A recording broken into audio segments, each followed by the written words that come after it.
Welcome back to political గుసగుస. Assembly ఎన్నికల్లో గెలిచి ఊపు మీద ఉన్న కాంగ్రెస్ పార్లమెంట్ ఎన్నికలపై దృష్టి సారించిందా? మెజారిటీ లోక్సభ స్థానాలే లక్ష్యంగా కాంగ్రెస్ వ్యూహం ఏంటి? వెనుకబడిన 4 పార్లమెంట్ నియోజకవర్గాల పరిధిలో ప్రత్యేక కార్యాచరణ అమలు చేయనున్నారా? ఆయా పార్లమెంట్ నియోజకవర్గాల్లో పార్టీ విజయావకాశాలు ఎంత? Watch the story.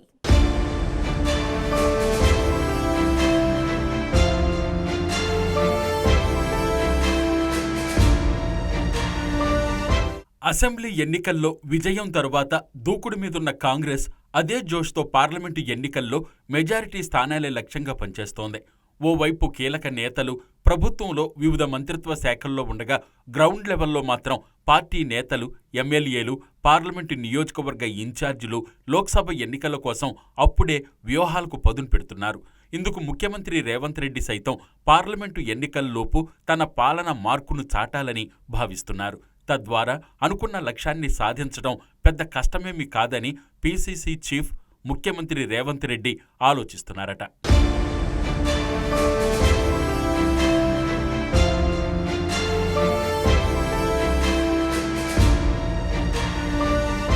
తెలంగాణలో 17 లోక్సభ స్థానాలు ఉండగా దాదాపు 15 స్థానాలు ఖచ్చితంగా గెలుచుకోవాలని కాంగ్రెస్ నాయకులు పక్కా ప్లాన్ వేస్తున్నారు. ఒక్కో పార్లమెంటు పరిధిలో 7 అసెంబ్లీ నియోజకవర్గాలు ఉన్నాయి. అయితే మొన్నటి అసెంబ్లీ ఎన్నికల్లో 13 పార్లమెంటు నియోజకవర్గాల పరిధిలోని అసెంబ్లీ స్థానాల్లో కాంగ్రెస్ చాలా స్పష్టమైన ఆధిక్యాన్ని సాధించి విజయం సాధించింది. ప్రస్తుతం ఏ పార్లమెంటు పరిధిలో పార్టీ బలంగా ఉంది, ఎక్కడ బలహీనంగా ఉంది అన్న దానిపై పార్టీ పార్లమెంటు నియోజకవర్గ ఇన్ఛార్జీలు లెక్కలు వేసే పనిలో పడ్డారు.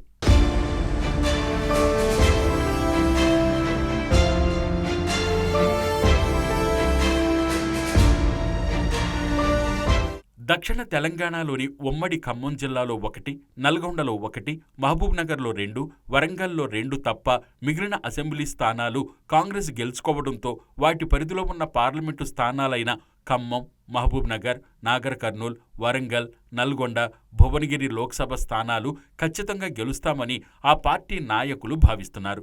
ఇక వీటితో పాటు పెద్దపల్లి, కరీంనగర్, జహీరాబాద్, చేవెళ్ల పార్లమెంటు నియోజకవర్గాల్లో కూడా పెద్దగా ఇబ్బంది ఉండదని, అక్కడ కొంచెం కష్టపడితే వాటిల్లో కూడా విజయం సాధించవచ్చని నాయకులు భావిస్తున్నారు.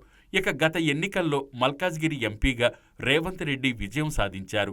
ఇక్కడి నుంచి ఈసారి కూడా కాంగ్రెస్ జెండా మరోసారి ఎగురవేస్తామని నేతలు చెప్తున్నారు. కానీ గ్రేటర్ హైదరాబాదులో ఒక్క స్థానం కూడా గెలవకపోవడంతో హైదరాబాద్, సికింద్రాబాదుల్లో గెలవడం ఎలా అన్నదానిపై చర్చిస్తున్నారు.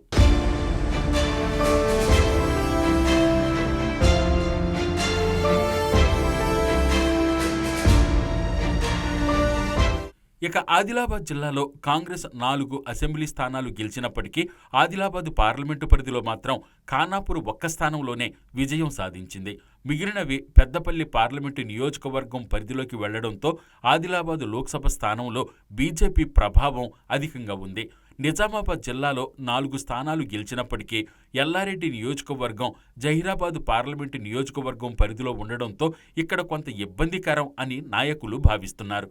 మెదక్ పార్లమెంటు పరిధిలో కేవలం మెదక్ అసెంబ్లీ స్థానాన్ని మాత్రమే కాంగ్రెస్ గెలుచుకుంది. మిగిలినవి బీఆర్ఎస్ గెలుచుకుంది. దీంతో ఇక్కడ బీఆర్ఎస్ ప్రభావం అధికంగా ఉండనుంది.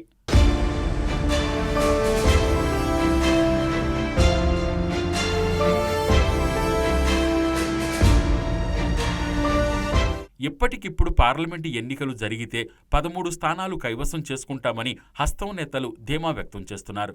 కానీ ఎన్నికలకు మరింత సమయం ఉండడంతో ఆ లోపు 15 నుంచి 16 లోక్సభ స్థానాలు గెలుచుకునేలా వ్యూహాలు రచిస్తున్నారు.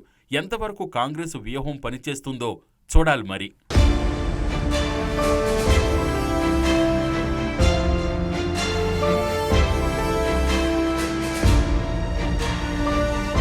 ఓటమి భయంతో వచ్చే ఎన్నికల్లో పోటీ చేసే అభ్యర్థుల విషయంలో మార్పులు చేర్పులకు శ్రీకారం పలికిన వైసీపీ ప్రకాశం జిల్లాలో మరో 3 ఎమ్మెల్యేలను కూడా తొలగించాలని నిర్ణయించుకున్నట్లు తెలిసింది.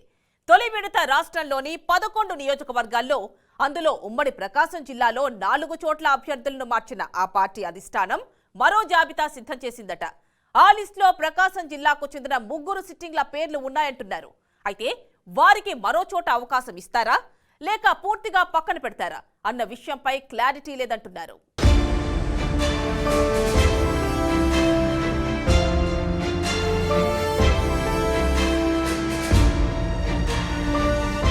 వైనాట్ 175 అంటున్న వైసీపీ అధినేత ఆ టార్గెట్ రీచ్ అవ్వాలని పట్టుదలో లేకపోతే ఓటమి భయమో కానీ రాష్ట్ర వ్యాప్తంగా ఎమ్మెల్యేలను నియోజకవర్గ ఇన్ఛార్జీలను మార్చే పనిలో పడ్డారు. ఇప్పటికే 11 సెగ్మెంట్లకు సంబంధించి మార్పులు చేర్పులు జరిగాయి. మరో లిస్టు కూడా రెడీ అవుతోందంటున్నారు.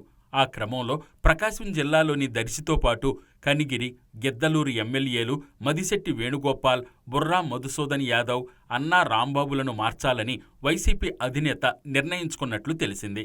రాష్ట్రంలో ప్రస్తుతం వైసీపీ ఎమ్మెల్యేలు ఇన్ఛార్జీల్లో కొందరిని పోటీ నుంచి తప్పించడం లేక వేరే నియోజకవర్గాలకు మార్చడం నిర్ణయించుకున్నట్లు తెలిసింది.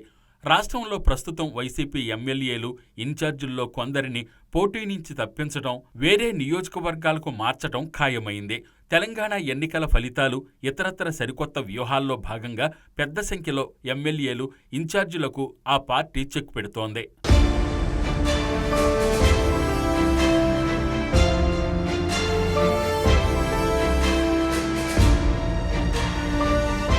ఇప్పటికే తొలి జాబితాలో మంత్రి సురేష్ను కొండపి నియోజకవర్గానికి మార్చింది. సంతనూతలపాడు ఎమ్మెల్యేపై వేటు వేసింది. అద్దంకి ఇన్ఛార్జిగా కొత్త నేత పానం హనిమిరెడ్డిని నియమించింది. రెండవ విడత జిల్లాలోని 3 ఎమ్మెల్యేలపై వేటుకు నిర్ణయం తీసుకున్నట్లు తెలిసింది. ఇప్పటికే దర్శి ఎమ్మెల్యే వేణుగోపాల్ను పక్కనబెట్టి అక్కడ మాజీ ఎమ్మెల్యే బూచేపల్లి శివప్రసాద్ రెడ్డిని రంగంలోకి తేవాలన్న నిర్ణయం జరిగిపోయింది.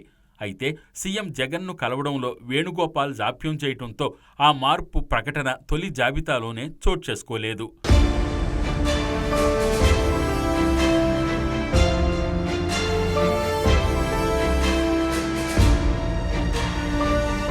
గిద్దలూరు ఎమ్మెల్యే అన్నా రాంబాబును తప్పించే ఆలోచనలో సీఎం జగన్ ఉన్నారట.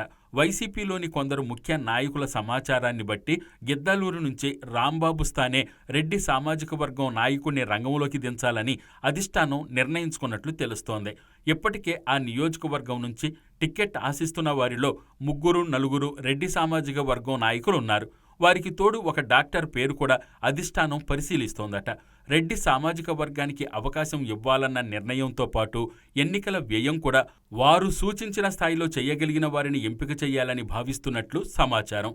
గిద్దలూరుతో పాటు దర్శిలో కూడా రెడ్డి సామాజిక వర్గం వారిని పోటీకి దించాలని భావిస్తున్నట్లు తెలిసిందే.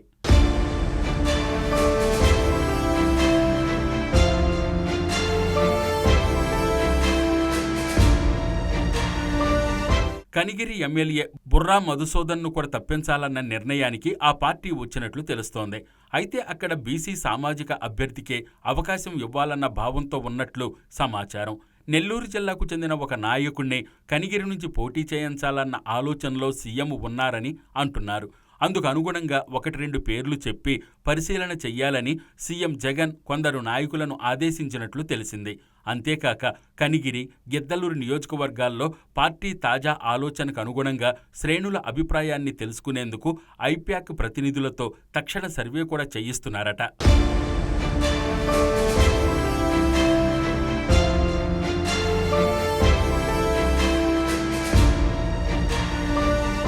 కనిగిరి, గిద్దలూరు, దర్శి ఎమ్మెల్యేలకు వేరే ఎక్కడైనా నియోజకవర్గాల్లో పోటీ చేసే అవకాశం ఇవ్వాలా లేక భవిష్యత్తులో ఇతరత్ర అవకాశాలు కల్పించాలా అన్న విషయంలో అధిష్టానం ఎలాంటి నిర్ణయం తీసుకుంది అన్న విషయమై స్పష్టత లేదు. అతి త్వరలో వీరిని కూడా పిలిచి సీఎం జగన్ మాట్లాడేటప్పుడు ఆ విషయం చెప్పవచ్చని అంటున్నారు.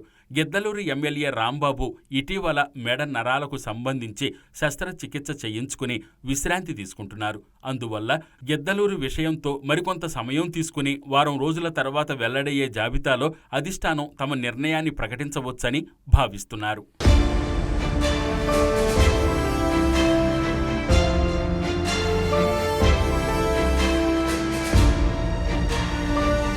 ఇది ఇవాల్టి పొలిటికల్ గుసగుస. Stay tuned to BRK news.